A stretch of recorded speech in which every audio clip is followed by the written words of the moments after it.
Bueno, hoy vamos a hablar de infecciones fúngicas en inmunocompetentes, que en realidad ya les voy adelantando que el término inmunocompetentes es como, entre comillas, porque si uno se pone a leer de este tema, va a encontrar que siempre hay factores de riesgo, ¿tá?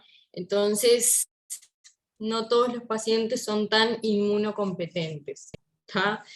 Es un tema largo. Van a ver que la presentación es larga, traté importante, capaz que alguna cosa la paso por alto y ustedes después lo leen tranquilos en sus casas. Ay, a ver, creo que se corta. Sí se corta. Un poquito, sí. Esperen a ver que le pongo el internet de mi celu, a ver si es mejor. Si no es un embole.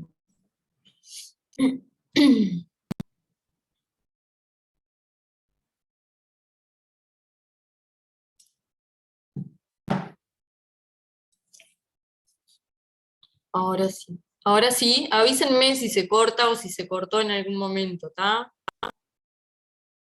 Porque si no yo sigo hablando como una loca sola y ustedes no me escuchan. Lo que les decía es eso, que es un tema largo, algunas diapos capaz que las pasamos por alto, así ustedes después lo leen tranquilos en sus casas, ¿está? Les dejé un listado, les voy a dejar un listado de bibliografía, la más importante que usé. Hay un montón de cosas, pero los más grandes y los más nuevos son los que les puse en la última diapo. Y bueno, si hay alguna cosa que les parece un embole o que no entiendan, me avisan y lo vamos viendo, ¿está? Bueno, para empezar, esperen un segundo que voy a sacar esto de aquí.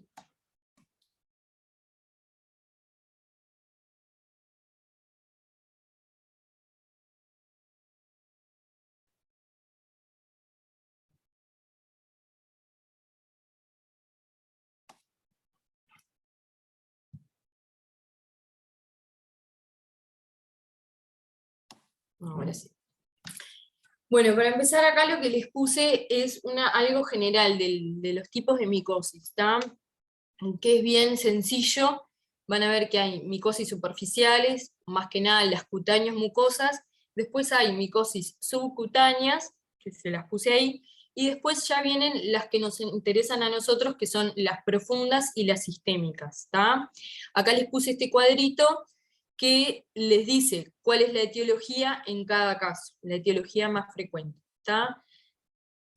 Y van a ver que dentro de las profundas y sistémicas, los gérmenes pueden ser oportunistas, que acá en realidad, yo ahí les puse que se tratan más que nada de los huéspedes comprometidos, pero se le llama a los hongos en sí oportunistas, porque justamente generan una infección en aquellas personas inmunocomprometidas, ¿está?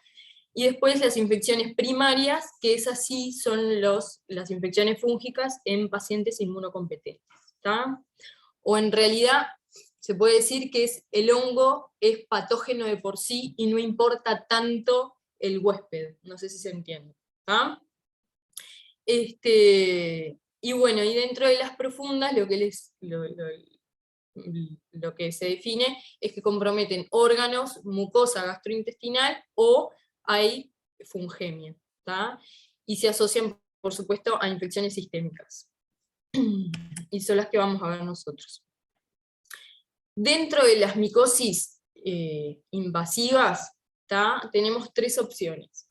Una es que haya el germen en sangre, o que sea una micosis profunda, o sea, que haya afectación de cualquier órgano, pero que no haya fungemia, o una combinación de los dos, que haya fungemia y además haya micosis profunda, o sea, afectación de algún órgano. Y acá simplemente la tabla lo que les puse es las etiologías de esas micosis profundas. Entonces, lo que les decía, este término se reserva para aquellas micosis invasoras que afectan dos o más órganos no adyacentes. ¿Tá? Por supuesto que la etiología son hongos de distribución mundial, que por lo general están presentes en la flora ambiental y en la flora de la piel, ¿tá? O de cualquier otro sector. Y lo que les puse acá, lo que les decía, infección fúngica es un hongo capaz de crecer a una temperatura que a él le sirva, que sea en el ambiente los requerimientos nutricionales que él necesita, o sea que haya un ambiente propicio. ¿Tá? Y ahí, bueno, distintos tipos de hongos, levaduras, hongos filamentosos, etcétera, etcétera. ¿Cuáles son los que a nosotros más nos importan? Son los que les puse acá, la candidiasis, la aspergilosis y la cigomicosis. ¿Tá? Y a su vez, los que se ven más frecuentes en UCI son los dos primeros, la candidiasis, que es de lo que más vamos a hablar, y la aspergilosis. Y ahí ya les puse algo de cifras de epidemiología. Entonces, ¿por qué nos importa tanto este tema? Bueno, en realidad es casi que un tercio de todas las infecciones en la UCI, se lleva un gran porcentaje, y además de que se lleva un gran porcentaje de la etiología de nuestros pacientes infectados, tiene una alta mortalidad. Hay series que describen 50%, pero incluso hay algunas publicaciones que llegan al 60%, es bastante. Y vamos a ver que lo que les decía hoy, decirles inmunocompetentes es como medio tomado con pinzas, porque en realidad se necesitan de ciertos factores de riesgo para desarrollar una infección fúngica invasiva. O sea, no es quien quiere, sino quien puede. ¿Tá? Y muchos de nuestros pacientes tienen factores de riesgo, van a ver. Lo otro que tenemos como problema de este tema es que no hay signos y síntomas patognomónicos. ¿Tá? A veces van a ver que se dice el signo del halo en la tomografía, en la imagenología, pero vamos a ver que eso no es tan así, puede aparecer en cualquier otra infección, no necesariamente de un hongo en particular, entonces ya ahí quedamos un poco truncos con la sospecha, y los métodos diagnósticos son poco sensibles, que ahora también vamos a hablar de eso. Entonces, ¿qué pasa? El diagnóstico va a ser tardío, va a aumentar la mortalidad porque no llegamos a tiempo con el tratamiento. Entonces siempre hay que tener una alta sospecha clínica basada siempre en los factores de riesgo que tenga nuestro paciente. Ahora sí vamos a empezar a hablar de la vedette de este tema, que es la candidiasis, un tema que si ustedes van a ir a estudiar está súper discutido, cuándo tratar, cómo tratar, a quién tratar, se sigue discutiendo, pero bueno, vamos a tratar de ordenarlo un poco, ¿tá? La candidiasis entonces es la infección causada por las especies de cándida, la mayoría son cándida albicans, y ahora van a ver que se los voy a mostrar, y puede manifestarse con lesiones mucocutáneas, fungemia, lo que les decía hoy, o infecciones localizadas en otros sitios de órganos, en otros órganos. Son hongos que tienen forma de levadura, bueno, eso lo leen después. Lo importante que les decía hoy, forma parte de la flora normal de la piel y de la mucosa. Acuérdense que también hay cándida en todo el tracto gastrointestinal, ¿tá? Y no es porque esté infectado, sino que tenemos como germen habitual. Es un microorganismo que está muy relacionado a esa cantidad de infecciones fúngicas en pacientes críticos, es bastante frecuente. De hecho, la candidemia en los pacientes hospitalizados aparece en el 10%, y lo que les decía hoy de la mortalidad es casi de la mitad, casi el 50%. Bueno, acá hay más datos epidemiológicos. Es un microorganismo bien frecuente, aislado, lo que también mostraba esta otra serie de la bibliografía. Y lo que sí se ve es que es mucho más frecuente en las unidades quirúrgicas, sobre todo en las unidades que atienden a pacientes traumatizados, en aquellos que se pierde la barrera del sistema inmunológico, sobre todo hay afectación de piel o barreras mucosas, y se ve que tienen mayor tasas de infección por cándida, los traumatizados y también los quemados, que ahí creo que no lo puse, pero recuérdenlo, aquellos que tienen alteración de la barrera mucocutánea van a tener mayor predisposición para el desarrollo de una candidiasis. Y lo que les decía hoy, lo mismo, la mayoría de los casos la cepa infectante viene de la flora endógena, o sea, la flora que ya tenemos a nivel gastrointestinal o mucoso y cutáneo. Y después vamos a ver que hay distintos tipos de tratamiento, lo que les decía hoy, por eso es un tema bastante controvertido, discutido, que nunca tenemos muy claro cuándo empezar tratamiento y cuándo no. Entonces, la mayoría de las infecciones por cándida se deben a estas especies que yo les puse acá. La mitad van a ser generadas por Candida albicans, y el resto, la otra mitad, va a estar repartida en especies no albicans, que son esas que ya les puse ahí, la labrata, la tropicalis, la paracilosis, la crusade. ¿Por qué nos importa esto? Porque en realidad estas especies tienden a ser más resistentes a los azoles que la albicans. Entonces por eso es importante saber con qué especie de cándida estamos hablando, no solo en nuestro paciente, sino en la unidad, a ver qué es lo que aparece. Después vamos a hablar más adelante de esta en particular, que es la auris, que es un problema de salud bastante emergente.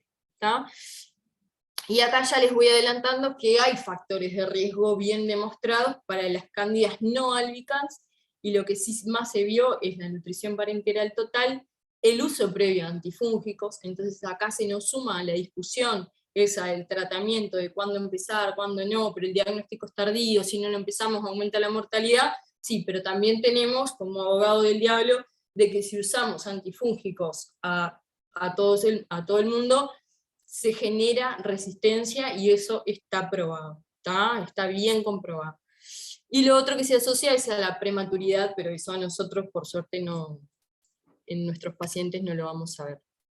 En cuanto a la epidemiología, no hay mucho estudio de América Latina, lo que encontré fue esto, pero lo que sí se ve es esto, en todos los países se ve bastante que la mitad de los casos están causados por albicans, y la otra mitad se dividen en cándidas no albicans, que puede ser repartida. La más frecuente que le siguió fue la paracilosis, después la tropicalis y la labrata. También es un estudio que está bueno, que se los recomiendo que lo lean, es nuevo, es una revisión, además, que revisó varios artículos de los más importantes que hablan de este tema, y además está hecho con pacientes de UCI. Y lo que se ve es lo mismo, en realidad. Ellos muestran que en toda la literatura, el 50% de los casos de candidiasis, de infecciones por cándida, de infecciones fúngicas invasivas por cándida, son debidas a la cándida albicans, que acá se ven en celeste. Y después el resto más o menos se ve, pero se reparte sobre todo en la paracilosis, en la labrata, tropicalis, esas son las que le siguen en frecuencia. Acá lo que les decía, ya les adelantaba algo hoy, factores que favorecen a la aparición de especies no albicans: el uso de antifúngicos previos, sobre todo de fluconazol y equinocandinas, las vías venosas centrales, dispositivos médicos, uso de corticoides, y ni que hablar de los portadores de neutropenia o de alguna infección neoplásica. Por eso les digo, les decía, ya les adelantaba hoy, que muchos de nuestros pacientes van a tener factores de riesgo para el desarrollo de una enfermedad fúngica invasiva. Bueno, este estudio en realidad les muestra eso, que está bien comprobado que el uso de antifúngicos sin justificación o de manera profiláctica a todos los críticos genera resistencia. Este estudio es un estudio un poco viejo, pero fue lo que lo demostró, uno de los que mejor lo demostró. Se hizo en Italia, fue un prospectivo, y ellos lo que hacían antes, se hacía antes hasta el 2002, era utilizar fluconazol profiláctico en todos los pacientes críticos, le daban fluconazol. Y a partir de enero del 2003, en realidad el Comité de Infecciones desaconseja el uso, porque ya sospechaban el desarrollo de especies resistentes al fluconazol. Y lo que vieron fue eso, que hubo bastante episodios de fungemia, que la mitad, si esto se repite en todas las series, está que la mitad son causadas por albicans, pero la otra mitad no albicans, y se asoció al uso de antifúngicos profilácticos, ¿tá? Que no estaban indicados por una infección demostrada. Bien, entonces, ¿cuáles son los factores de riesgo para la candidiasis invasiva? Algunos ya los adelantamos y muchos otros ya los deben de sospechar. Hay factores vinculados a la atención de salud y otros vinculados a lo que es el paciente. A la atención de salud, bueno, el uso de antimicrobianos, también, no solo los de antifúngicos, sino los antimicrobianos. El uso del catéter venoso central, la internación misma en UCI, porque usamos catéteres centrales, hay un montón usamos antibióticos de amplio espectro, es como que ya nuestros pacientes de estar en la UCI ya tienen ese factor de riesgo.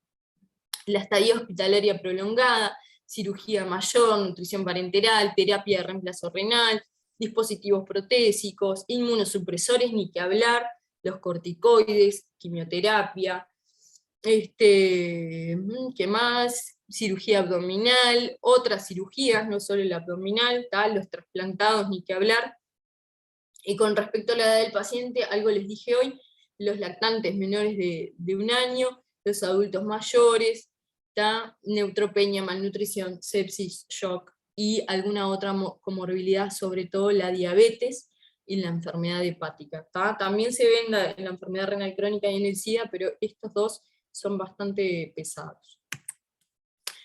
Acá les dejo un estudio bastante nuevo también, de que habla de los factores de riesgo para candidemia.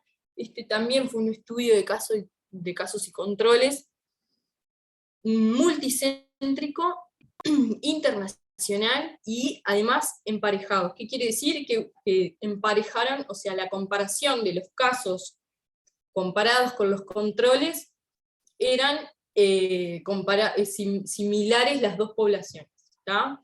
O sea, ¿qué quiere decir? Que uno tenía la enfermedad, o sea, tenía la fungemia, y los otros pacientes que no tenían la fungemia, que fueron comparados con ellos, eran bastante similares, sobre todo en la edad, en la duración de la estadía hospitalaria y en el tipo de cirugía que se le habían hecho. Entonces ahí solo les quedaba como bien para comparar la fungemia, por qué unos desarrollaron fungemia y los otros no. ¿Tá? Y bueno, y ellos además analizaron cuáles eran los factores de riesgo intra-UCI y fuera de UCI, ¿tá? Y como criterio de inclusión fueron los mayores de 18 años con al menos un hemocultivo positivo a cándida. ¿Y qué encontraron? Lo que ya se viene hablando, casi 200 pacientes con candidemia, la mediana de la edad fue toda media parecida, 63 años, y vieron que la candidemia apareció a las 2 semanas del ingreso, ¿tá? Y lo mismo de siempre, la mitad fueron albicans, el resto fueron no albicans. Y los factores de riesgo más importantes, acá lo que van a ver es que es la población en general, o sea, los que estaban intra-UCI y los fuera de UCI, y lo que más se vio fue el catéter venoso central, la nutrición parenteral, que ya se los había dicho hoy, y la presencia del shock séptico, y la terapia de reemplazo renal. Y en los pacientes en la UCI, acá vieron que dice intensive care, también la nutrición parenteral, la injuria renal, la falla cardíaca, y el uso de aminoglucósidos, que yo hoy ya les había adelantado el uso de antibióticos. Significativo. Y además ellos buscaron factores de riesgo independientes de muerte, o sea, no solo para el desarrollo de la candidemia, sino independiente factor de muerte. ¿Y que encontraron? Encontraron la edad, la injuria renal, el shock séptico y la cantidad de antibióticos usados previamente, eso en la población.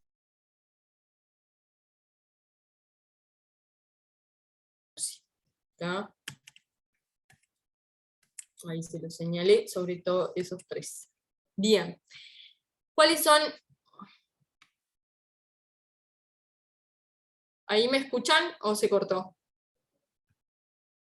Se escucha bien. Se escucha, sí. Ah, porque me apareció conexión inestable, entonces no sabía. Bien, seguimos entonces. ¿Cuáles son las formas clínicas? Los que les decía hoy, no hay signos y síntomas patognomónicos, ¿tá?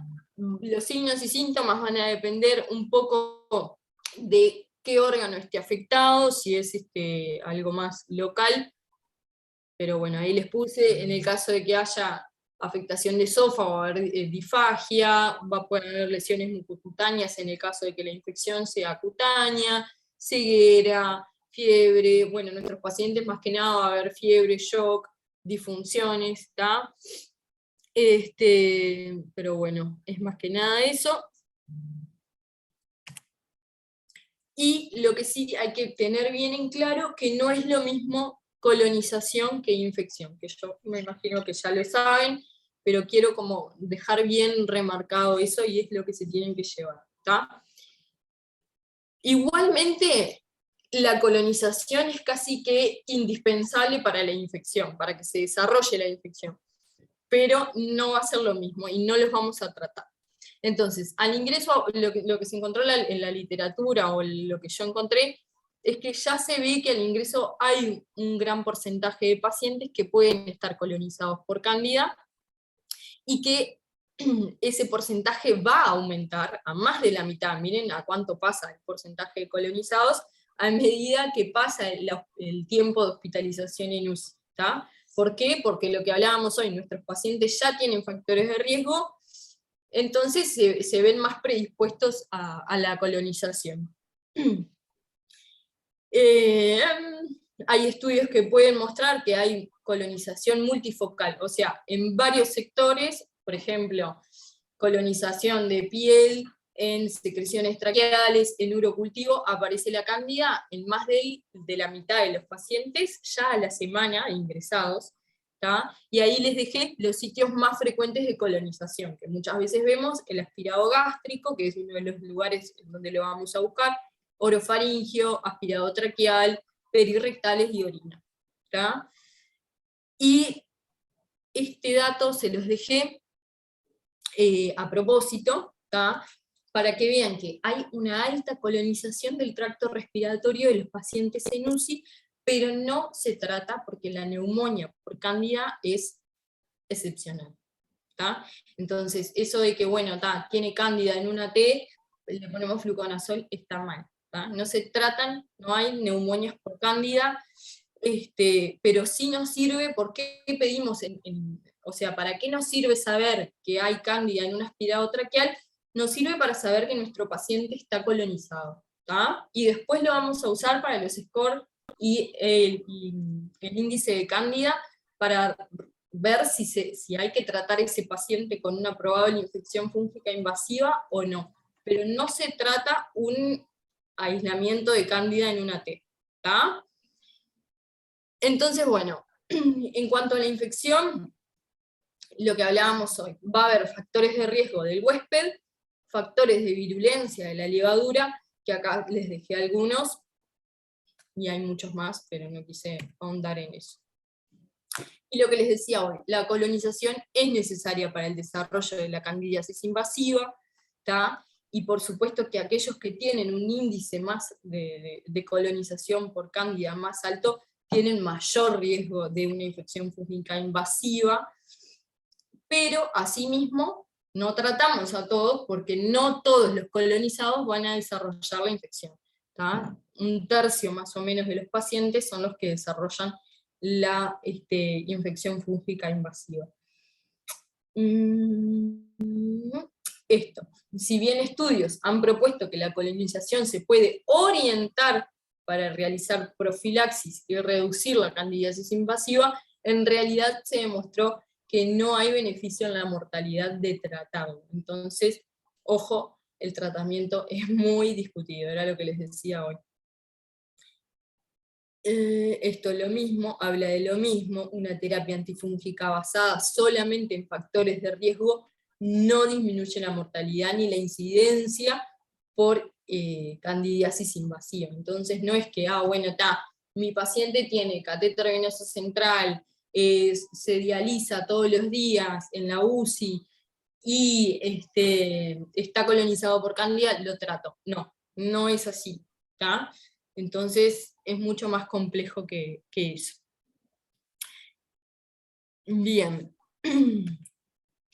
En cuanto al diagnóstico, es complicado, ya se los dije. Hay métodos basados en cultivos y métodos no basados en cultivos. Los cultivos, ya saben, hemocultivo es lo más fácil, pero tienen una sensibilidad bajísima. Es el gold estándar para el diagnóstico de la candidemia, pero es positivo, con suerte, en el 50% de los casos. Y además es lento, por supuesto, como siempre, como cualquier hemocultivo, les va a demorar más de 24 horas en dar la positividad. Y pueden haber falsos negativos, o sea, pueden dar negativos y haber infección fúngica invasiva, ni que hablar, porque puede haber baja inoculación fúngica en la sangre, puede haber fungemias intermitentes y justo nosotros no agarrar, lo mismo que en las bacteriemias pasa acá con las fungemias, ¿tá? O puede haber candidiasis profunda, o sea, infección fúngica invasiva, pero sin candidemia, ¿tá? Y yo no lo puse, pero otro método basado en el cultivo van a ser las muestras o la demostración de cándida en, por ejemplo, el líquido peritoneal, que también es muy discutido. O sea, no es como el gol, como en hemocultivo, que vamos a ver, todos los hemocultivos positivos a cándida se tienen que tratar, eso sí, pero no es lo mismo, como hablábamos hoy, encontrarlo en una T, en un urocultivo, en líquido gástrico. Eso ya no nos habla de infección como el hemocultivo. ¿Se entiende? Es muy entregrado. Después tenemos, para eso nos vendría ideal sumar, o sea, hemocultivos más los métodos de diagnósticos no basados en cultivos. El problema es que no todos están disponibles siempre, hay muchos que son caros, entonces no siempre se pueden pedir, ¿tá? Pero ayudan en lo que es el decidir si tratar o no, o si iniciamos una terapia antifúngica, en después retirarla o continuarla, ¿tá? Nos pueden ayudar para eso. Ahí les dejé un insumo de estos, no entregan un resultado definitivo, o sea, yo con uno de estos positivos no estoy habilitado a iniciar terapia antifúngica. Necesito de más, necesito la suma de unas cuantas cosas, o sea, de los métodos no basados en cultivos, más factores de riesgo, más el índice de Cándida, más el Cándida Score, o sea, necesito una suma de varias cosas.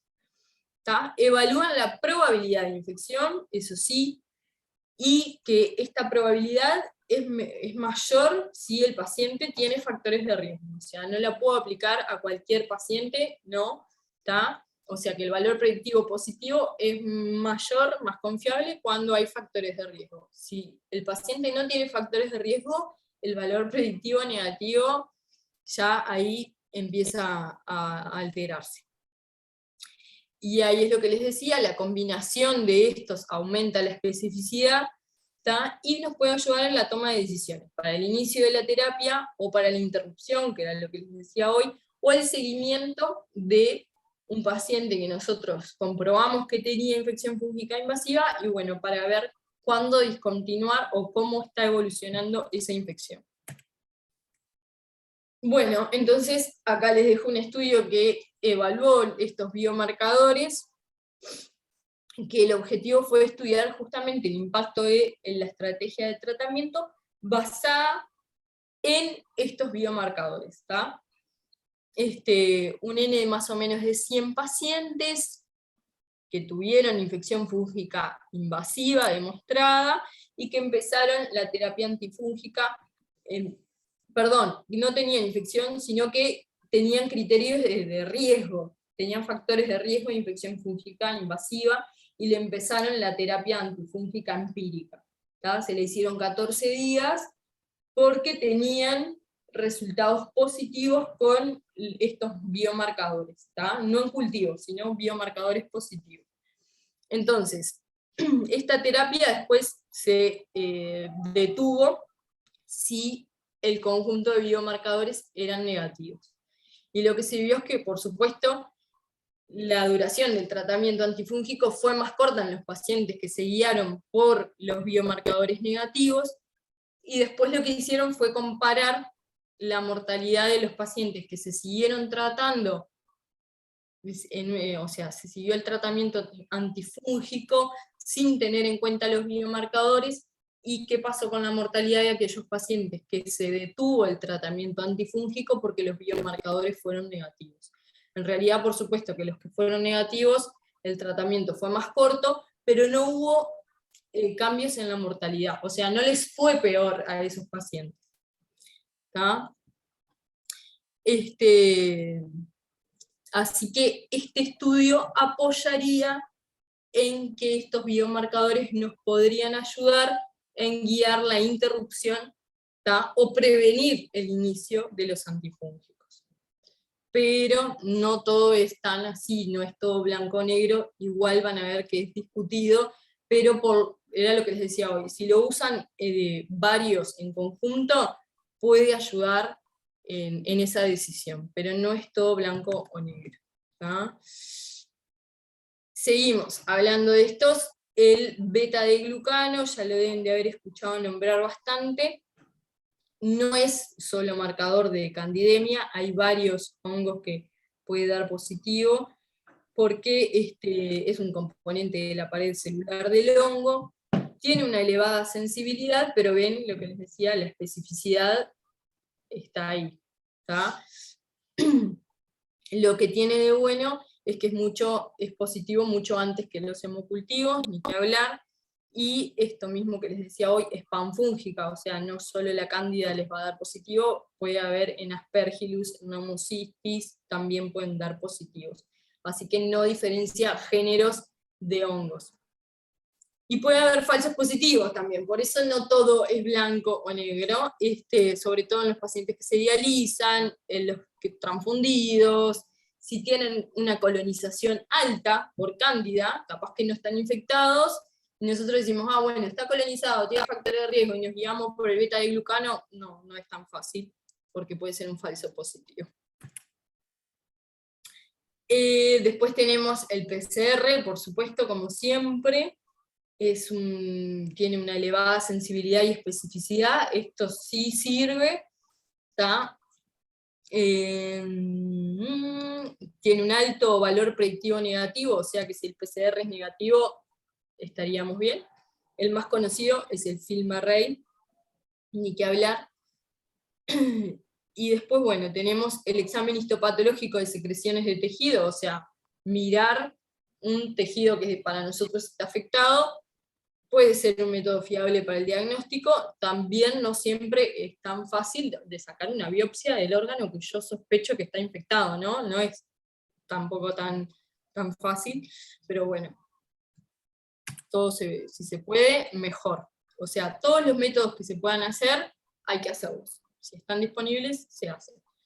El antígeno manano y el anticuerpo antimanano, yo no sé si está disponible acá, creo que no sé si algún laboratorio lo hace. También es debido a la capa externa, o sea que puede haber otros hongos que den positivos, no es solo de cándida. También se toma como un factor de virulencia.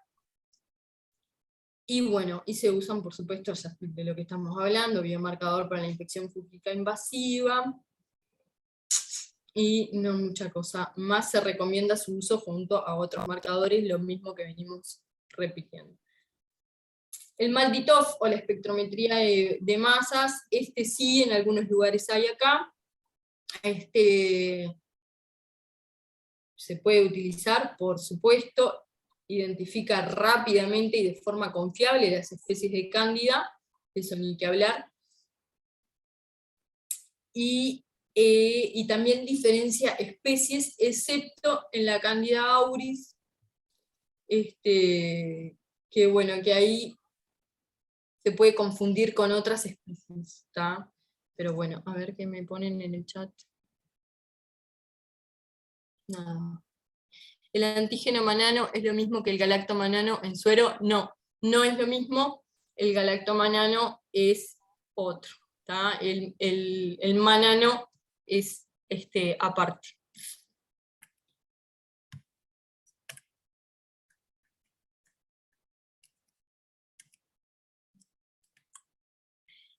Después, la espectrometría de masas. ¿Qué más? Ah, perdón, sí, el galactomanano sí, es el antígeno manano, sí, perdón, me estaba confundiendo con el beta de glucano, perdón, nada que ver. En donde me quedé en la resonancia de Cándida, es una técnica que acá no se usa, pero si van a leer la van a encontrar. Detecta infecciones de Cándida mediante resonancia, y otro instrumento, por supuesto que es carísimo, pero lo importante en realidad es que de esto hay algunos estudios que vieron que nosotros utilizamos, después vamos a ver como seguimiento, de respuesta a infección fúngica, los hemocultivos de control. Y en realidad, lo que hablábamos hoy, los hemocultivos tienen muy baja sensibilidad, pueden dar negativos, y no quiere decir que la infección ya se haya ido, y hay un estudio que demostró que con este estudio de resonancia, los hemocultivos en realidad eran positivos, o sea, demostraron que había infección fúngica, y el cultivo había dado negativo. Entonces, podría servir, pero acá no está disponible, y además es carísimo. Esto es simplemente un ensuma de lo que venimos hablando: métodos basados en cultivos, los no basados en cultivos, que ya se los dije, todas las características, la alta sensibilidad, un alto valor predictivo negativo, siempre y cuando el paciente tenga factores de riesgo, si no, no, acuérdense de esto. Por eso se tiene que interpretar en conjunto. Hay que hacerlos de forma seriada, no alcanza con que uno dé negativo, y no permite la identificación de especies distinto que con el cultivo. ¿Tá? Bien, ahora sí, tratamiento. Acá es cuando empieza toda la discusión. ¿Tá? Cuando hay candidemia, lo que les decía hoy, nadie tiene dudas de que es una infección fúngica invasiva. Si ustedes vuelven a las primeras diapos, habíamos dicho que las infecciones fúngicas invasivas podían haber de 3 formas: en sangre, o en un órgano en particular, o la combinación de los dos. ¿Tá? Cuando hay candidemia, seguro hay infección fúngica invasiva, entonces por lo tanto hay que tratarla siempre, no importa de dónde se sacó el hemocultivo, si fue un retrocultivo o si fue por punción, no interesa. ¿Tá? Es la forma más común de candidiasis invasiva, sí, siempre se debe tratar como les decía, cuanto más precoz, mejor pronóstico. Y por supuesto que si el paciente tiene algún acceso vascular, hay que retirarlo. ¿Tá? Si bien no tiene por qué ser el origen de la infección, ¿tá? O sea, no tiene por qué ser una infección a catéter por cándida, sino que porque puede generar un reservorio, como las bacteriemias, por más que sean por otro foco, hay que cambiar todos los accesos vasculares para que no generar un segundo foco infeccioso. ¿Tá? Y después las guías, ¿tá? Tanto la ITSA como las europeas, van a recomendar la exploración del fondo de ojo, porque puede haber endoftalmitis o corioretinitis, que se describe en un alto porcentaje de los pacientes que tienen candidemia, ¿tá? En más del 50%. Pero tengan cuidado que si es precoz puede dar negativo, así que en la evolución hay que repetir el fondo de ojo, no alcanza con que un fondo de ojo sea negativo, ¿tá? Al tiempo hay que repetir. Para el tratamiento ya conocen los antifúngicos, yo ahí les dejé los 3 grupos, ¿tá? Y las dosis. ¿Y qué es lo que se recomienda para la candidemia? La ITSA, ¿tá? en realidad la guía es media vieja, no hay actualizaciones del 2016. Recomienda el uso de fluconazol, pero siempre y cuando sepamos que si es Candida albicans. Si tenemos la sospecha de que pueda haber una cándida que no sea albicans, en realidad el de elección va a ser una equinocandina, ¿tá? La caspofungina. Y después que tengamos la sensibilidad y la especie, ahí sí pasar al fluconazol, ¿tá? O sea que en realidad van a ver que el tratamiento de elección es el fluconazol, pero para el empírico no, ¿tá? Bueno, eso es lo que les traté de poner acá. ¿Qué consideraciones? Bien. En la lesión renal, todo se va a alterar, por supuesto. En fluconazol no hay que ajustar, ¿tá? No se ajusta a la función renal, porque en realidad se excreta sin cambios, así que nada. Pero en la terapia, si hay terapia de reemplazo renal continua, que acá no es común.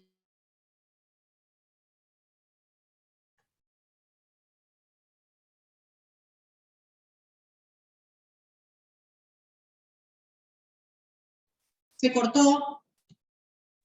Se cortó la señal.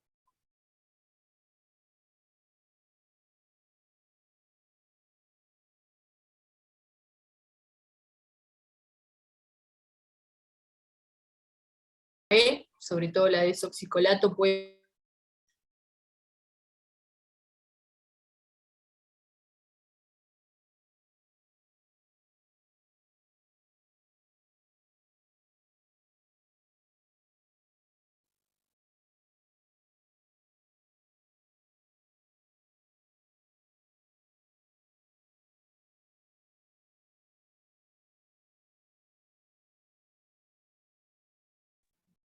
¿Ahora se escucha? Sí, ahora se escucha.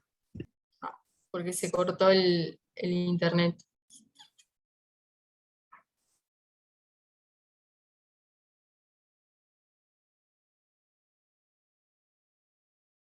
No Bien, se ve la sí. presentación. Ahí voy.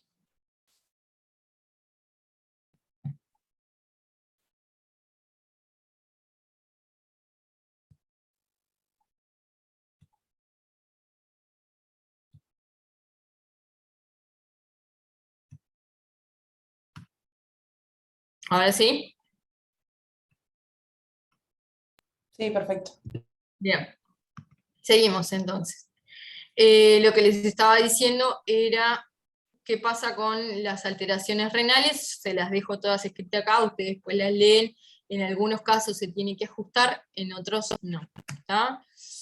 Las equinocandinas, lo mismo, pero acá en realidad en la terapia de reemplazo renal no pasa nada, así que no hay que ajustar nada.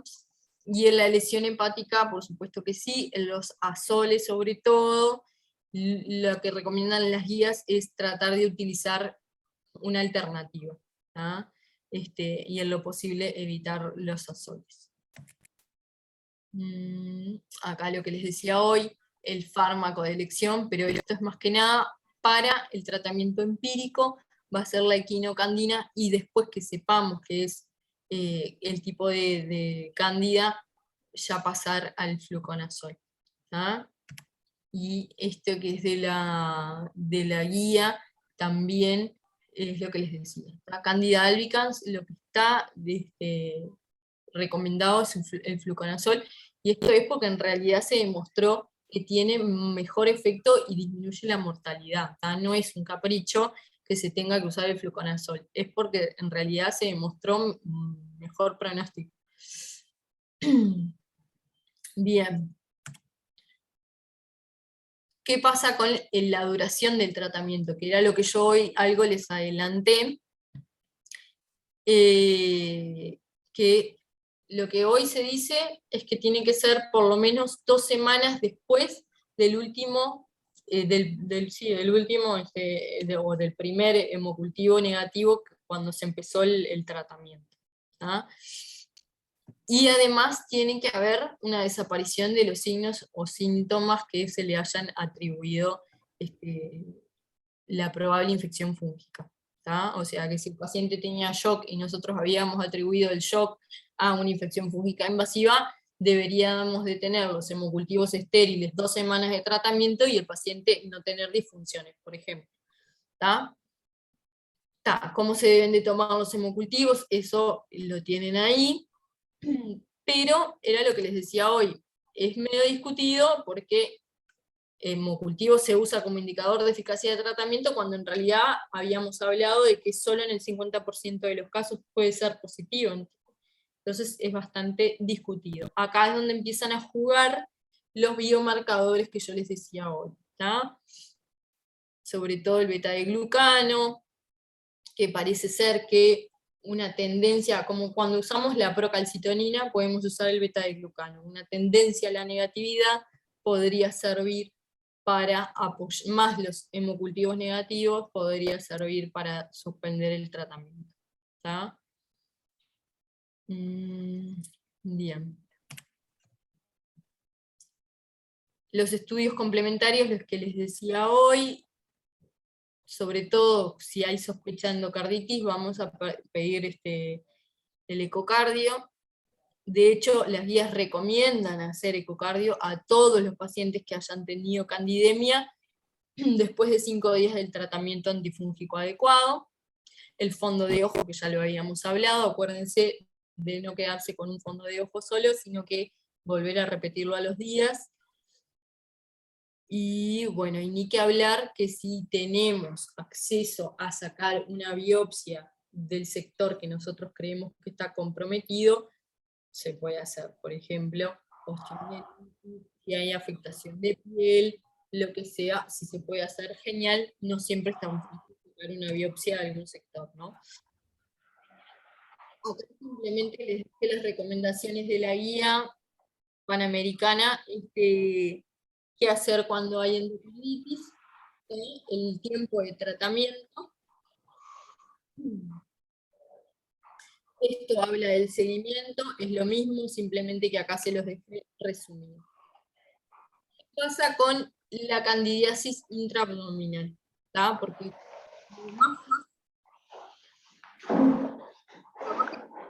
los micrófonos.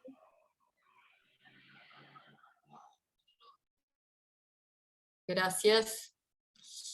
Lo más fácil es lo que les decía hoy, cuando tenemos candidemia, ya está, nadie discute que hay que tratar, pero cuando tenemos sospecha, por ejemplo, de una infección intraabdominal, o sea, una peritonitis, ya no es tan fácil y no es tan blanco o negro.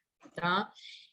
Es el tipo predominante de candidiasis invasiva después de la candidemia, o sea que lo más frecuente es que haya candidemia, y lo segundo más frecuente es la candidiasis intraabdominal, pero como ven acá, no hay consenso ni siquiera para la definición, entonces se hace más complicado todavía.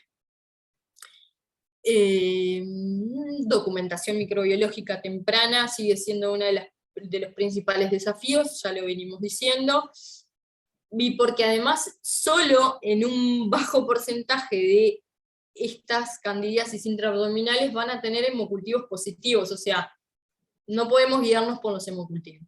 Chao, son dos cosas distintas. ¿Tá? ¿Qué más? Lo que les había dicho hoy ya, que los factores de riesgo, sobre todo las UCIs quirúrgicas, es donde más se ve: perforación, fugas anastomóticas, laparotomías repetidas, pancreatitis necrotizante, trasplante de órganos abdominales. Esos son los pacientes de mayor riesgo para sospechar una candidiasis intraabdominal. ¿Tá? No quiere decir que todos lo vayan a desarrollar, pero si tenemos este tipo de pacientes hay que estar atentos. ¿Cuáles son las definiciones o lo que más se acerca a una definición? No, acuérdense que no hay mucho consenso. Yo lo último que encontré en uno de los papers más nuevos fue esta aproximación que dice la presencia de al menos uno de estos, ¿tá? Que yo aísle cándida de alguna muestra intraabdominal, o sea que de la cirugía de mi paciente había líquido purulento, ¿tá? Y bueno, ese líquido desarrolló cándida. Bueno, si tiene factores de riesgo, etcétera, hacemos el índice de cándida más esto, podríamos catalogarlo como una infección fúngica invasiva intraabdominal, ¿tá? Pero como ven acá dice que el cirujano vea algo patológico en la panza, o sea, no, tiene que ser o líquido purulento, o necrosis, o lo que sea. Después, crecimiento de cándida en la bilis, o dispositivos intraabdominales, o más la biopsia de órganos, que no siempre les digo, como les decía, que se puede hacer, ni que hablar que el crecimiento en hemocultivos, o sea, hemocultivos positivos, más que el paciente esté cursando una peritonitis secundaria o terciaria, eso ni que hablar, eso ahí ya nos sella el diagnóstico. Y después el crecimiento de cándida a través de tubos de drenaje que el paciente tenga, pero menos de 24 horas dentro del colocado. Por supuesto que los signos y síntomas son inespecíficos, lo mismo que hablábamos hoy. Puede haber peritonitis secundaria, abscesos, necrosis, colicistitis, colangitis, peritonitis, lo que sea, cualquier clínica intraabdominal puede ser sospechosa esta. Esto ya lo hablamos, siempre sospechar en los pacientes con múltiples procedimientos quirúrgicos. Gracias, Marito.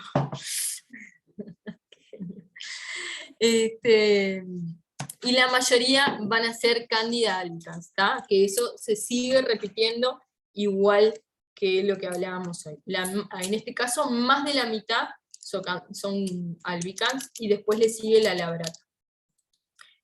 Estos simplemente datos, por supuesto que casi la mitad de los pacientes van a tener shock séptico, son infecciones graves, ni que hablar, con una alta tasa de mortalidad, eso se cumple en todos, casi la mitad se mueren, ¿tá? Y por supuesto que la mortalidad está relacionada con el tratamiento oportuno. El problema es que ¿cuándo vamos a diferenciar de que sea una colonización de una infección?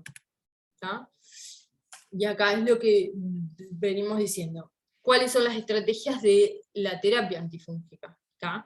La profilaxis es el paciente que tiene altos factores de riesgo, ¿tá? Y que yo quiero prevenir. Por ejemplo, los neutropénicos. En eso está bien marcado que los pacientes neutropénicos hay que hacer terapia profiláctica antifúngica. Tenga colonización, no tenga colonización, tenga infección, no tenga infección. ¿Tá? En eso se hace profilaxis sin discusión. Pero en los críticos, en el resto de los críticos inmunocompetentes, no está indicada la profilaxis. De hecho, acuérdense del paper que les dejé, que aquellos que les hacían profilaxis sin justificación, no cambiaba la mortalidad y se asoció a mayores tasas de resistencia. ¿Cuándo se hace tratamiento? ¿A qué se referimos? Tratamiento empírico. Cuando yo sospecho de un paciente que tiene signos y síntomas que pueden ser atribuidos a una infección fúngica invasiva y que además tiene factores de riesgo. O sea, por ejemplo, un paciente peritoneal, que sabemos que tiene signos y síntomas de peritonitis, tiene factores de riesgo, pero todavía no documentamos la cándida en el líquido peritoneal o en sangre. ¿Tá? Ese puede ser un tratamiento empírico. El preventivo es el que nosotros guiamos por los test que no son basados en cultivos, o sea, los biomarcadores, y una imagen o una imagen sugestiva. ¿Tá? Y bueno, y el tratamiento dirigido es el que ya sabemos, comprobamos que existe y infección fúngica invasiva. Entonces, ¿a quién le hacemos la terapia empírica? Que es lo que les digo que sigue siendo controvertido. ¿Tá? ¿Por qué? Porque se podrían beneficiar, pero no sabemos cuándo vamos a empezar el tratamiento empírico, y a su vez tampoco está muy pautado cuándo sacar la terapia empírica, cuando no hay confirmación microbiológica, por supuesto. O sea, es difícil. ¿Tá? Y para eso tenemos que evaluar lo que les decía hoy, la combinación de todo. La colonización de cándida, las reglas de predicción clínica con el Candida Score, y las pruebas las pruebas fúngicas no basadas en cultivos, todos los biomarcadores que hablamos hoy. ¿Tá? ¿Qué más? Para pacientes en terapia empírica, donde el cuadro clínico sugiere bajo riesgo de infección fúngica invasiva, ¿tá? O sea, tiene algún factor de riesgo, pero no sospecho que esté infectado, los hemocultivos son negativos, ahí parece razonable sacar la terapia. Eso ni que hablar, porque además prevenimos la resistencia. Después, los que sí sospecho de una probabilidad alta de candidiasis invasiva, por ejemplo, los pacientes peritoneales quirúrgicos, que tienen mucho más riesgo, ahí nos van a apoyar si tenemos los biomarcadores positivos, ahí ya va a aumentar más el valor predictivo positivo, que era lo que les decía hoy, y ahí vamos a estar habilitados en continuar la terapia empírica. ¿Tá? Y acá fue lo que les puse para recordarles lo del valor predictivo positivo y negativo de los marcadores, ¿sí? Que van a aumentar cuando yo tengo factores de riesgo, pero si no tengo factores de riesgo, no sirven. ¿Tá? No es que agarro un galactomanano positivo en mí y lo trato. No, si yo estoy bien, el paciente está bien, con eso positivo no se trata. Y acá les dejo un enzuma que si ustedes ven así es horrible, pero cuando lo empiezan a ver es precioso este cuadro, porque usa lo que les decía hoy, el índice de colonización de Cándida, ¿tá? Los predictores clínicos con el Candida Score y este otro score que es uno de los más usados, el de Trotsky-Seiner, y después los métodos basados en no cultivos, el beta de glucano, el galactomanano, los otros anticuerpos, estos que los que les decía que es muy bueno, pero que acá no hay, que es la resonancia. Acá les dejo, después lo miran bien tranquilos, los índices más utilizados, que eran los de Pitet, el Candida Score, el Otrosky, que es el que menciona acá, y el índice de colonización de Cándida, están todos acá escritos, después los bichan tranquilos, y acá les dejo la explicación de cómo hacer el índice de colonización, y el Candida Score. Y acá lo que les decía, los scores de riesgo tienen elevada sensibilidad, pero bajo valor predictivo positivo, o sea, no alcanzan con uno, yo tengo que sumar todos los factores de riesgo del paciente, que tenga una clínica ahí sospechosa, o sea, que sé que esté infectado, los índices clínicos más los biomarcadores, no alcanzan con uno, tengo que sumar todo. ¿Qué más? Lo que venimos diciendo, el abordaje de todos los parámetros ayuda a iniciar el tratamiento precoz, con el valor predictivo, perfecto, y lo que habíamos hablado hoy, esto lo encontré en dos artículos, en uno de ellos era la revisión esa nueva que les dejé, que se puede suspender el tratamiento empírico en pacientes de alto riesgo, pero que yo ya tengo 3 pruebas negativas consecutivas. Por ejemplo, si yo empiezo el tratamiento empírico, los cultivos no desarrollan nada, por ejemplo, líquido peritoneal nada, hemocultivo nada, el paciente está mejor clínicamente, ya no tiene disfunciones, y le hago 3 beta de glucanos, por ejemplo, y los 3 me vienen negativos, ahí estaría habilitado a suspender el tratamiento empírico. Es como les decía hoy, puede ser una ayuda como usamos la procalcitonina en infecciones bacterianas. Bueno, tomen estos biomarcadores como si fuera la procalcitonina, y no algo tan marcador que de sí o que sí no. Es como que hay que repetirlo. Ahí se los recordé el beta de glucano con la especificidad y la sensibilidad. Y acá lo que les decía hoy, manejo a quiénes vamos a hacer profilaxis, ¿no? Todo esto que habíamos hablado era de tratamiento empírico, y la profilaxis, que yo algo ya se les les adelanté, en realidad está indicada para los neutropénicos. No hay recomendaciones formales para los no neutropénicos y los no trasplantados. Así que, en realidad, para nuestros pacientes, solo para ellos.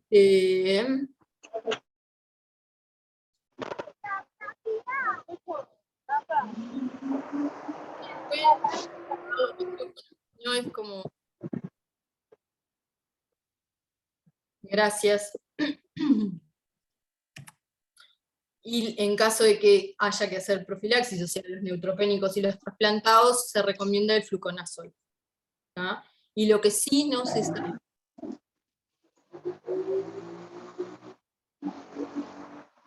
¿Pueden apagar los micrófonos?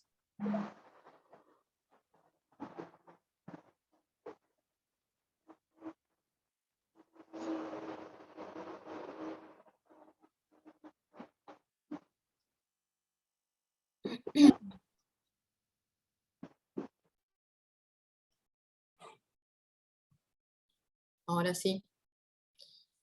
Lo que sí no hay recomendaciones es de cuánto tiempo se realiza la profilaxis. ¿tá? Lo que sí se sabe es que se debería mantener mientras se mantenga los factores de riesgo, o sea, en los neutropénicos y en los trasplantados, hasta que se vaya la neutropenia o la inmunosupresión por el trasplante. Entonces, volviendo al tratamiento empírico, ya lo dijimos varias veces, no hay disminución de la mortalidad relacionada a la terapia empírica, difícil diagnóstico, pero la elevada mortalidad que lleva, si el paciente realmente tiene una infección fúngica invasiva y no empezamos el tratamiento a tiempo, va a haber peor pronóstico, no hay signos y síntomas patognomónicos. ¿Qué más? Bueno, esto ya lo hablamos, lo del beta de glucano que les decía, que si tienen 3 resultados negativos, más los cultivos negativos, más si el paciente está mejor, nos puede ayudar a suspenderlo. Esto es como una suma de todo. Y bueno, no mucha cosa más. No los quiero aburrir. Resistencia farmacológica, lo que les dije hoy,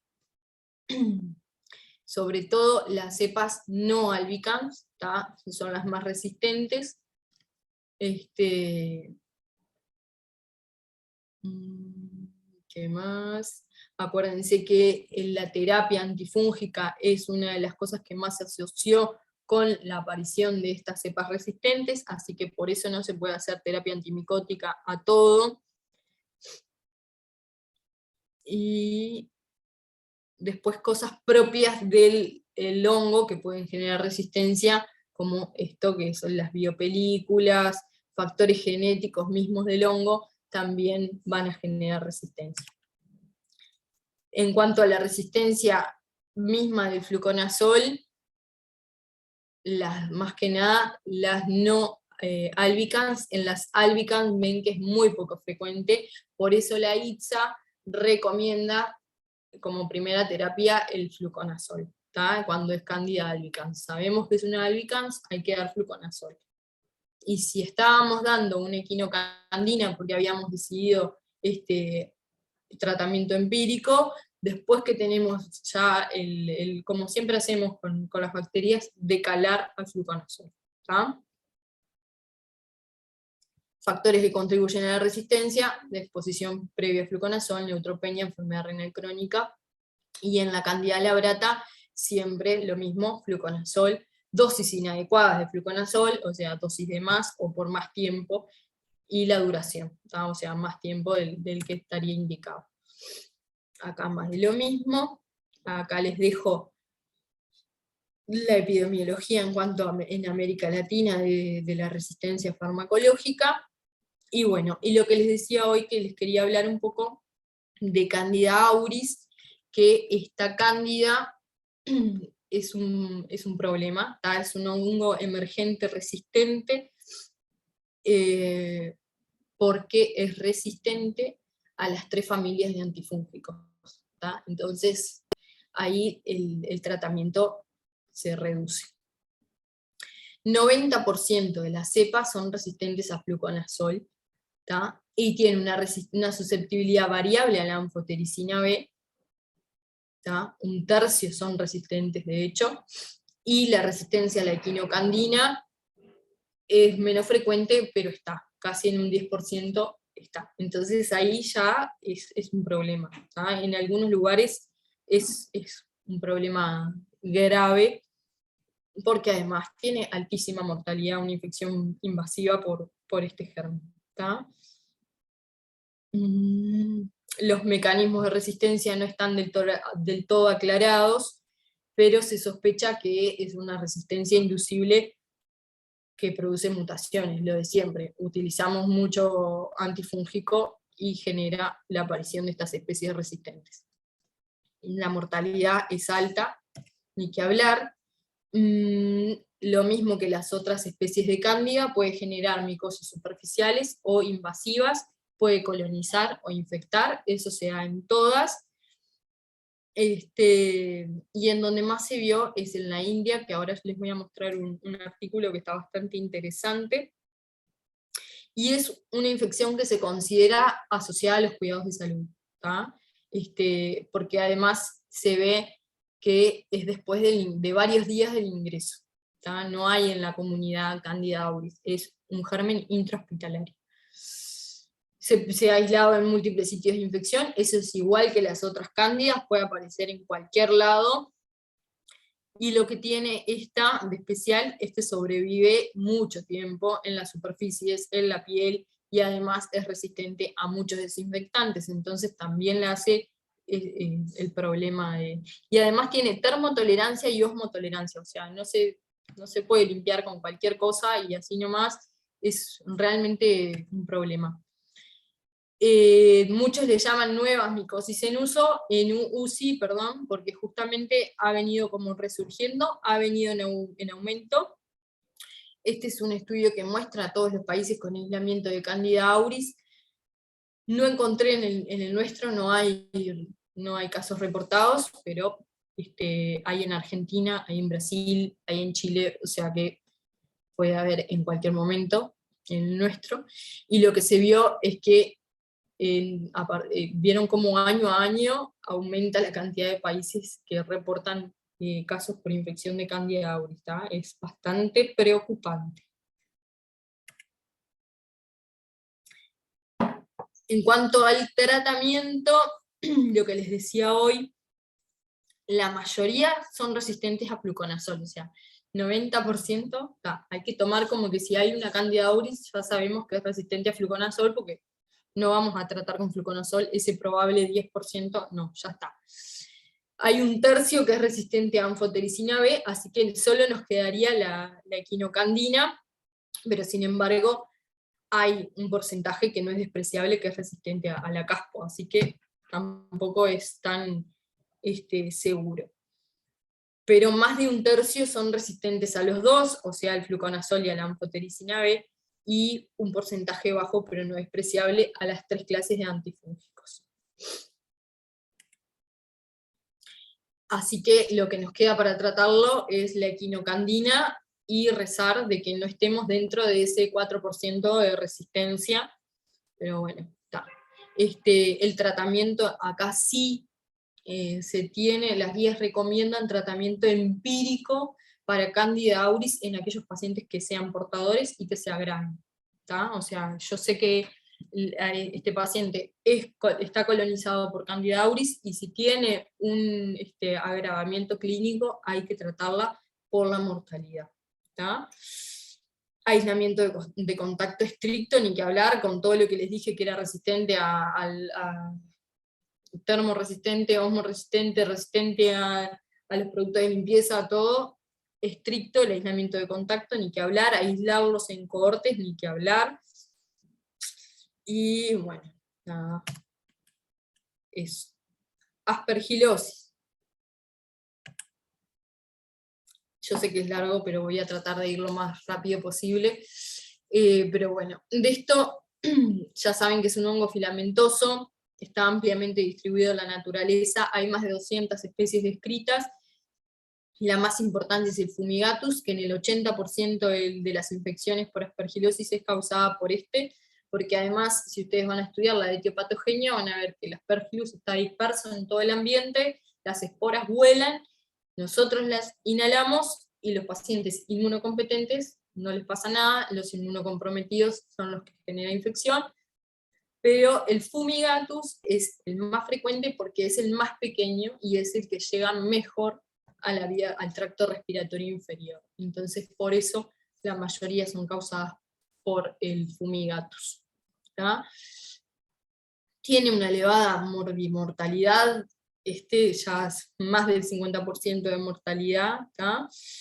Y lo que les decía hoy, es difícil decir inmunocompetentes porque en realidad siempre tiene que haber un factor de riesgo para el desarrollo de la enfermedad.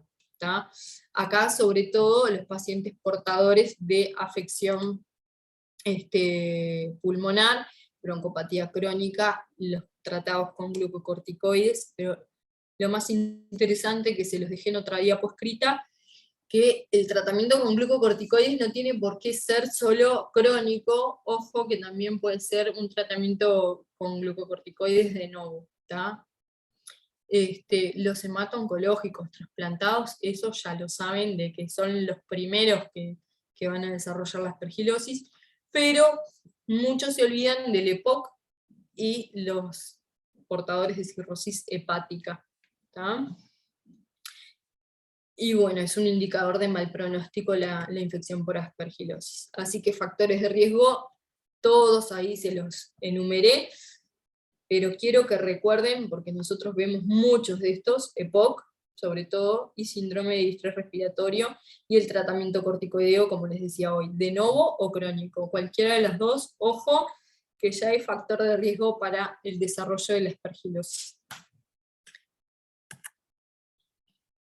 Así que bueno, aspergilosis y pacientes críticos, acá lo que les puse es que la afectación pulmonar es lo más frecuente, muy poco frecuente la afectación cutánea u otras formas. ¿Tá? Acá les puse lo del tratamiento corticoideo, como les dije, el síndrome de distrés respiratorio, el EPOC, y bueno, no mucha cosa más. Esto, que está bien demostrado, de hecho les dejé el artículo ahí, que en los pacientes críticos, ¿tá? Hay una disfunción del sistema inmunitario, eso ustedes ya lo saben, pero está bien descrito, ¿tá?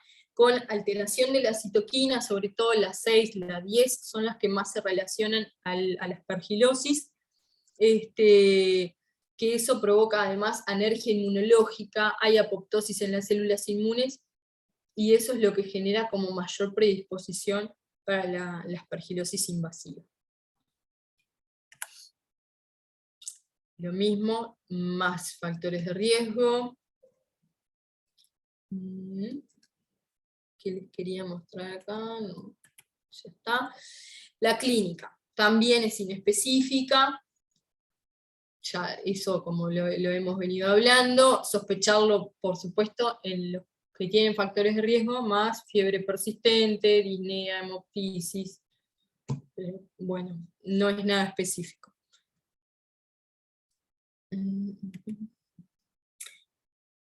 En cuanto a las formas clínicas de la aspergilosis, la que más nos va a interesar a nosotros es la invasora, que puede ser cualquier órgano. El pulmonar, como ya les dije, es el más frecuente, es por la inhalación de las conidias del moho, pero también puede haber afectación rinosinusal y cerebral, o sea, en orden de frecuencia le siguen estos dos. Es más raro estas otras formas.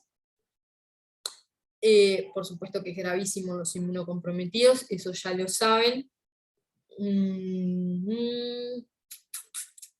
Y bueno, y en la forma pulmonar van a haber síntomas respiratorios, que eso también ya lo saben, tienen mucha ciencia.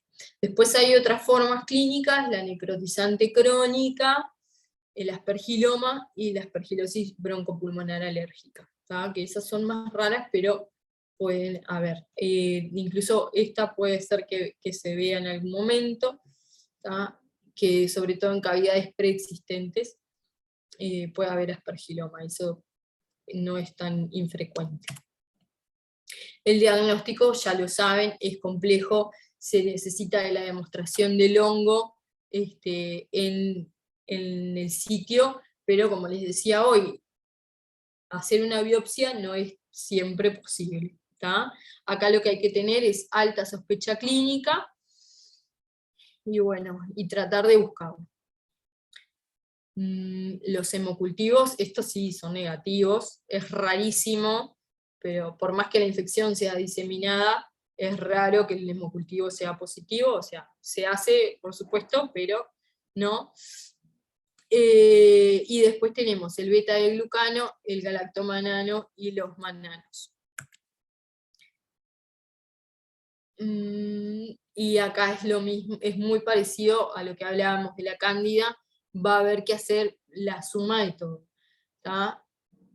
De la sospecha, los síntomas, los factores de riesgo, los hallazgos imagenológicos y después sobre todo el galactomanano. Ya saben que es un componente de la pared fúngica, ya algo hablamos en la candidiasis. Se mide en suero y el lavado bronquiolo-alveolar y no es tan estandarizado en otras muestras, o sea, el líquido cefalorraquídeo y otros no se sabe qué valor tienen, así que en realidad se pide solo en suero y en lavado. ¿Qué más? Y se considera positiva cuando se obtienen 2 muestras, una no alcanza.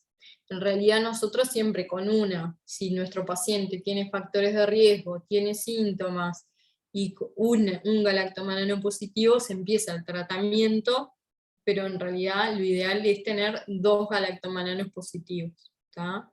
El punto de corte se los dejé ahí, que es 0,5, alta sensibilidad y especificidad, pero está bien descrita en los hemato-oncológicos. ¿Tá? Ya en los no hemato-oncológicos es un poco más discutido. Que es lo que les puse acá, la capacidad diagnóstica disminuye con el paciente no neutropénico.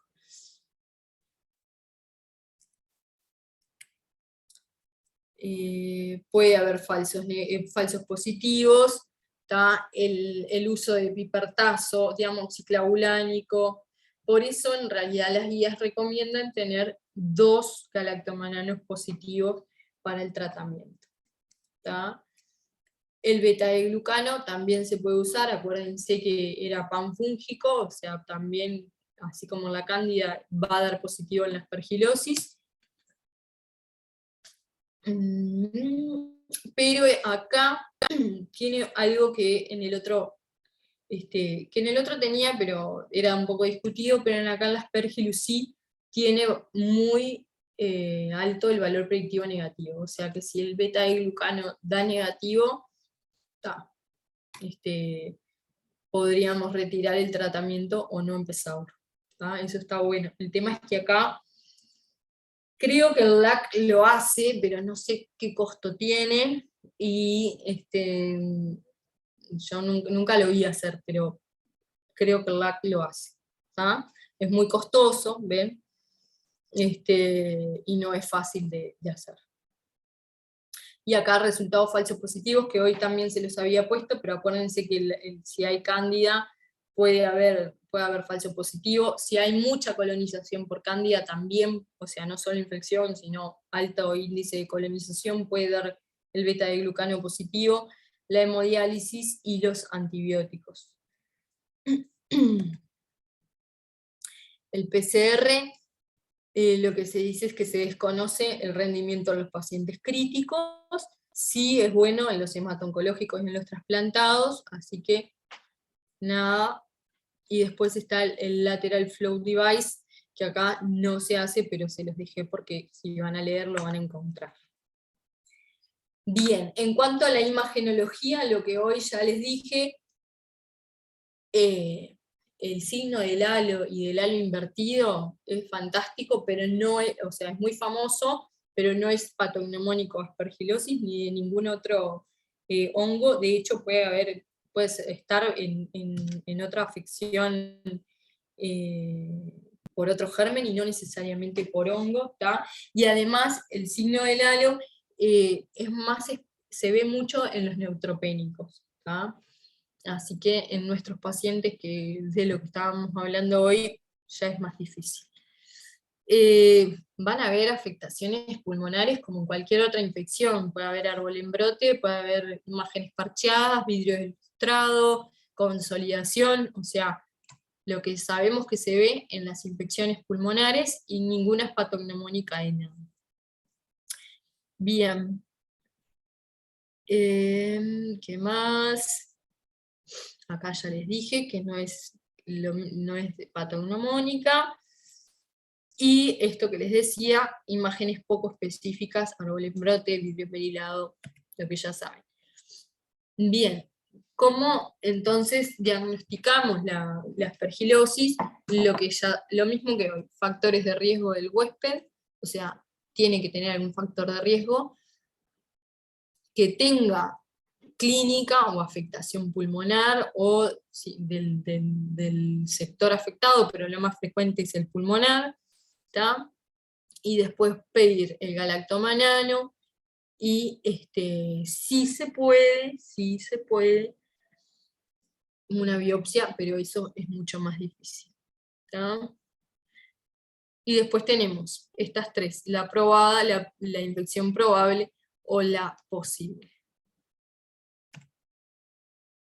Ahora, esto que el año pasado se deben de haber cansado de escucharlo, que es la aspergilosis pulmonar asociada a COVID-19, se vio en los pacientes graves afectados por COVID, ¿tá? En un tercio de los pacientes, un porcentaje bastante alto al parecer, y en pacientes que en realidad no tenían otro factor de riesgo más que el COVID, ¿tá? O sea, no eran pacientes con alteraciones en la inmunidad, no eran trasplantados, no eran hemato-oncológicos, se empezó a ver que eran bastante sanos, entre comillas, desarrollaban aspergilosis.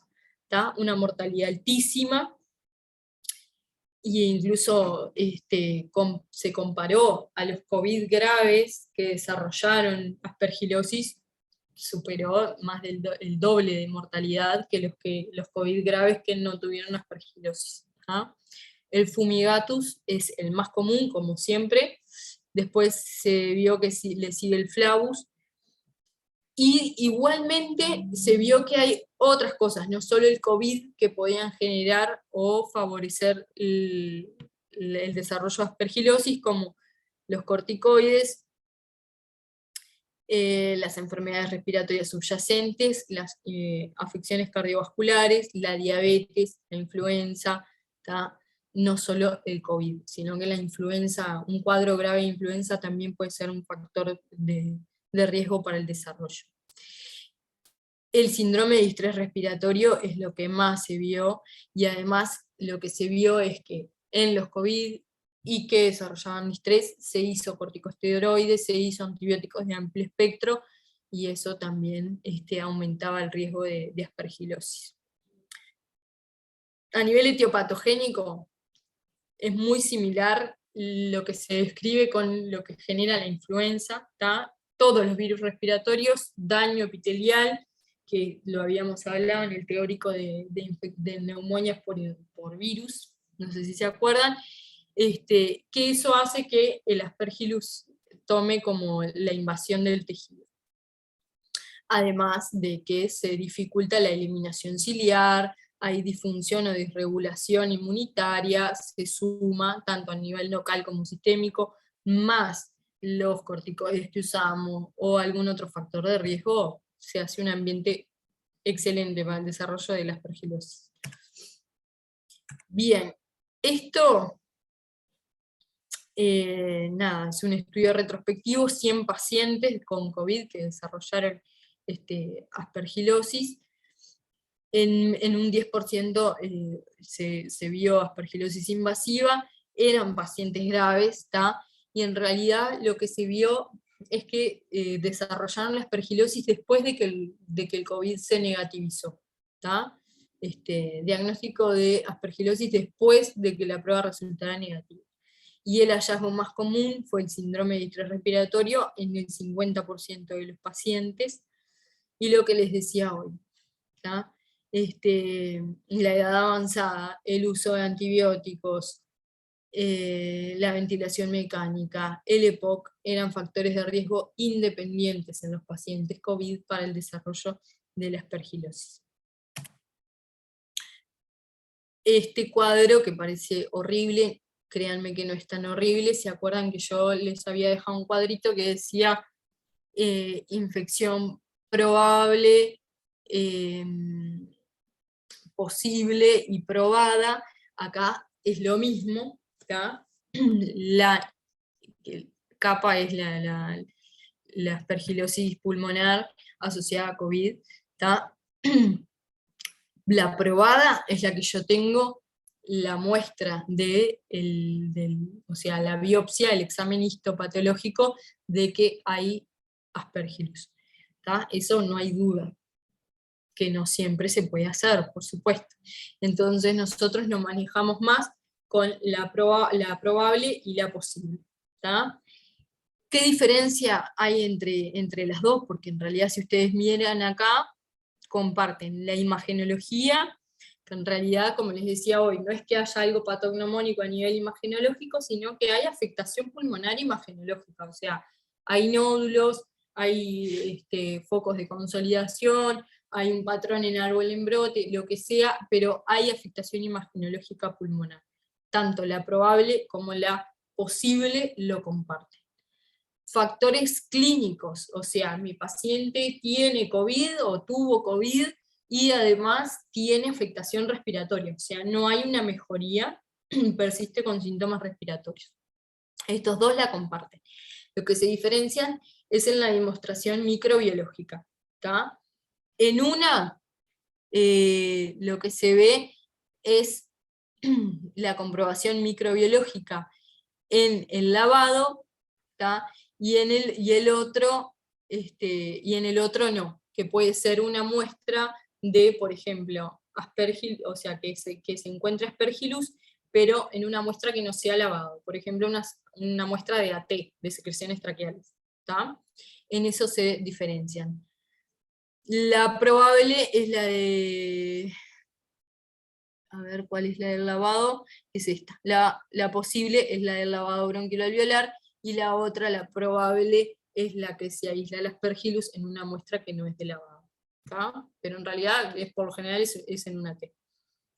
La clínica, se las puse acá solo para recordar, nada, fiebre, cuándo sospechar hemoptisis, o sea, es bien inespecífica, pero es clínica respiratoria. Y la sospecha de que pueda haber una aspergilosis asociada a COVID es en los pacientes que persisten con insuficiencia respiratoria por más de 1 o 2 semanas, a pesar de haber recibido todo el tratamiento para el COVID, ¿tá? ¿Cuál es el tratamiento de elección? El voriconazol, ¿tá? Mostró también mayor supervivencia comparado con anfotericina B. Que ahí fue lo que les puse, mejor mortalidad a las 12 semanas en el grupo tratado con voriconazol, ¿tá? Hay una diferencia bastante alta entre uno y otro. La duración del tratamiento no está bien establecida, ¿tá? Por lo menos se recomienda entre 6 y 12 semanas, incluso se debería de prolongar si el paciente persiste con factores de riesgo o si tiene inmunosupresión, ¿tá? El problema del voriconazol es que interacciona con muchos fármacos, acá se les puse, que tiene metabolismo, el tipo de metabolismo,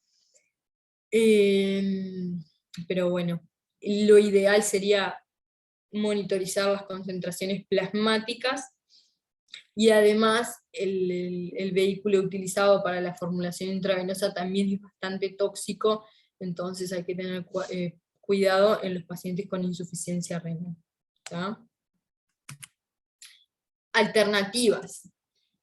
siempre se habló del posaconazol, pero en realidad ahora el que está más recomendado, y de hecho se recomienda como de primera elección, es el isavuconazol. Es bastante nuevo, en realidad salió en el 2015, 2016, por ahí.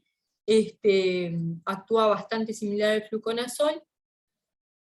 También es activo en cándida y aspergilosis, que yo se los había dejado en un posible tratamiento de cándida. Y además también a otros hongos. En estos ya es más variable la actividad, pero en los más comunes es activo. Tiene metabolismo hepático, eso sí. ¿Y qué más?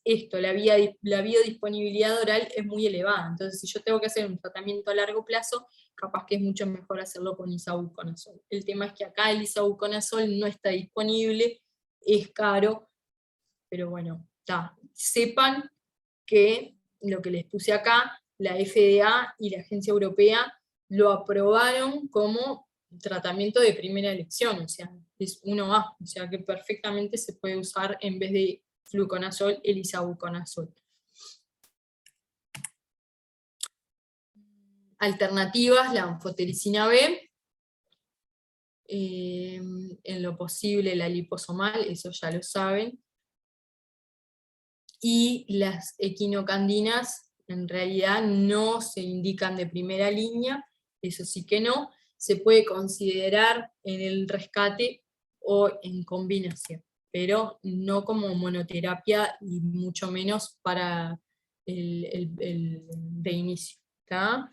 La terapia combinada, de hecho, controvertido el impacto pronóstico, o sea, no se demostró que tenga mucho beneficio, ¿tá?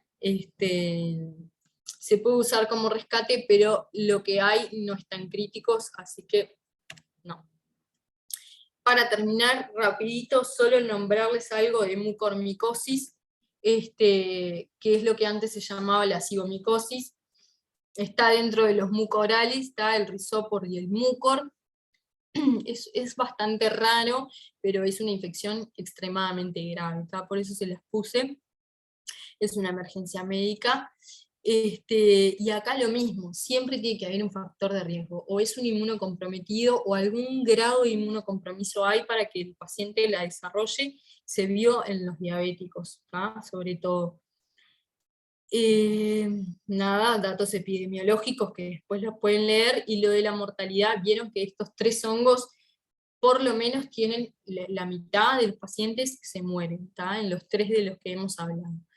¿Cuáles son las formas clínicas de la mucormicosis? La rinocraniofacial o rino-órbito-cerebral es la más frecuente, que ahí les dejé unas imágenes bien feas, pero es para que vean cómo se manifiesta con placas necróticas, tejido necrótico, desvitalizado, es bien invasivo, ¿tá? De hecho es esa la palabra, hay angioinvasión, ¿tá? Y va invadiendo sector por sector. ¿tá? O sea, se inhalan las esporas a nivel nasal y empieza a destruir todo, mucosas, hueso, y ahí sigue avanzando a los senos paranasales y estructuras vecinas, y después llegan al paladar, órbita y cerebro. ¿tá? Puede haber edema facial, fístulas, cianosis, necrosis, eso ni qué hablar, edema, pérdida de la visión, fiebre, cefalea, todo lo que se imaginen que afecte todo ese sector. Y esta forma es la más frecuente en los diabéticos. Puede haber afectación pulmonar, por supuesto, porque así como sigue para arriba, sigue para el tracto respiratorio inferior, y también puede dar el signo del halo o del halo invertido. Entonces lo que hablábamos hoy es muy inespecífico, puede que ustedes vean el signo del halo, nada, los tienen que orientar a patología infecciosa y nada más. Después puede ser algo fúngico, sí, descartarlo, o algo bacteriano también puede ser. Acá, más que nada, la forma pulmonar en la neutropenia profunda, en los usos de glucocorticoides y en los trasplantados. ¿tá? Hay formas gastrointestinales y cutáneas, son menos frecuentes, pero las hay. Imagínense a nivel gastrointestinal lo que puede haber, además del dolor abdominal, sangrado digestivo, lesiones necróticas, perforación y peritonitis. Y a nivel cutáneo, bueno, esas heridas horribles necróticas que pueden haber, y por lo general se asocian a trauma, que no significa un politraumatizado, puede ser pequeños traumatismos que a veces se generan en la UCI, por ejemplo, inyecciones de Clexane, inyecciones de insulina, ya eso basta como para predisponer a la zona para lesionar. La forma diseminada en 1/3 de los casos, como en las otras formas fúngicas. Y acá esto, la definición es bastante similar a los otros, confirmación de la enfermedad en 2 focos no contiguos. Cualquier órgano puede ser afectado, etc. Hay mucormicosis asociada a COVID, esto se vio, por eso les quería nombrarla, sobre todo en los diabéticos y en los mal controlados, en los que tienen cetoacidosis diabética, en los tratamientos con corticosteroides, y de hecho la OMS y la OPS lo recomendaron como una alta sospecha clínica que hay que tenerla en COVID, y de hecho largaron una alerta epidemiológica. Acá no se vio ese famoso hongo negro, pero la OMS, la OPS, perdón, largó un comunicado, y ahí fue que todo surgió en la pandemia con el hongo negro. El hongo negro, bueno, era esto. Donde más se vio fue en la India, que en la India en realidad se vio porque tienen una altísima prevalencia de pacientes diabéticos mal controlados, y por eso ahí se vio más el surgir. Con el COVID, más la cantidad de diabéticos que tienen, explotó. De hecho acá les puse los números, 70% de los casos a nivel mundial fueron en la India, y 1/3 se murieron. Y lo que se vio más, lo que les decía hoy, la forma rino-orbital o la rino-orbitocerebral. Este estudio, yo sé que ya deben de estar embolados, pero es un estudio que me pareció súper interesante, que es de esto justamente. En la India está un número lindo de pacientes, casi 300 pacientes, más de la mitad asociaron mucormicosis. Y lo que se vio era eso, que eran pacientes con diabetes no controlada, y ese fue el factor de riesgo mayor que se vio. Ahí se los muestro. Vieron además que la hipoxemia asociada al COVID, la terapia con corticoides no indicada, eran factores de riesgo para el desarrollo de mucormicosis asociada a COVID. Acá lo que les dejé aclarado es el tratamiento corticoides, que ellos decían que no era apropiado. Eran estas 2 opciones en realidad. Cuando no había hipoxemia, que igual se daban corticoides, genera un factor de riesgo, y cuando está indicado pero es inapropiado, o sea, dosis mayores de dexametasona a las recomendadas, y por mayor cantidad de días que lo que estaba recomendado.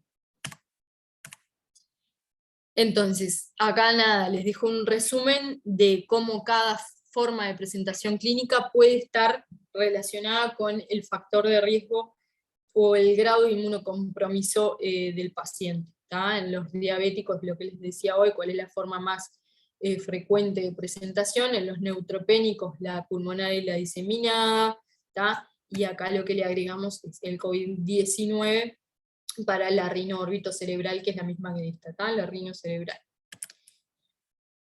Tratamiento, por supuesto que los 3 pilares, no solo el antifúngico, sino que el tratamiento quirúrgico acá sí va a ser súper importante, que es agresivo, imagínense todo ese tejido necrótico, hay que sacarlo, y además a lo que nos dedicamos nosotros, la estabilización del paciente, pero en realidad lo que más se habla es la estabilización o control de los factores de riesgo, o sea, controlar la diabetes en este caso, por ejemplo. La de elección del tratamiento es la Anfovell liposomal, pero el isavuconazol también mostró buenos resultados, que ya algo les dije hoy, que había aparecido en marzo, pero es muy bien tolerado, tiene una buena biodisponibilidad oral, así que es excelente opción, pero lamentablemente acá no lo tenemos. Otra opción es el posaconazol, y la duración del tratamiento era lo que les decía, está muy discutida, está como en la aspergilosis, pero lo que se dice es que se tiene que hacer un tratamiento hasta la reversión permanente de la inmunidad, y además de que tiene que haber una respuesta clínica e imagenológica, por supuesto.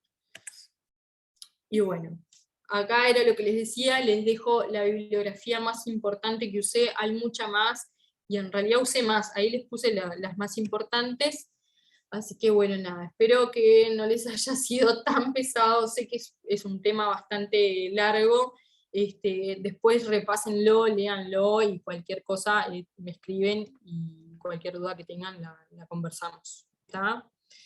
Bueno, ¿alguna pregunta, alguna duda?